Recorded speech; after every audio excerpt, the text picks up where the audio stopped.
在房车里睡觉吵不吵呢？今天我们来做个测试。那么为了更真实的呈现测试效果呢，我们会把房车开到不同的地点，通过我手上这台分贝测试仪来测试数据。走，一起去看一下吧。我们现在把车开到了第一个测试点，马路边。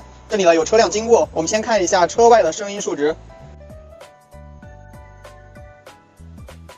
好呢，我们现在呢就已经把房车停在了马路边，外面呢有陆陆续续的车辆经过，我们来看一下声音的分贝数值是多少。我们现在把房车开到了第二个测试点，这里呢是一个小型的停车场，我们来看一下测试仪的数值。现在呢我们在第二个测试点，一个露天的停车场，我们来看一下分贝测试仪的数值是多少。我们现在呢是在自己的驻车点，在一个比较偏僻的地方，然后呢我们现在看一下室外的声音数值。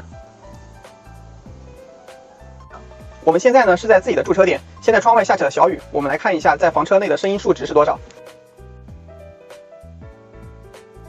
通过这次的评测呢，我们可以看到房车的隔音效果是要根据外部的驻车环境来决定的。在房车里睡觉吵不吵呢？要看我们每个人能够承受的声音极限是多少。这呢就是此次的评测。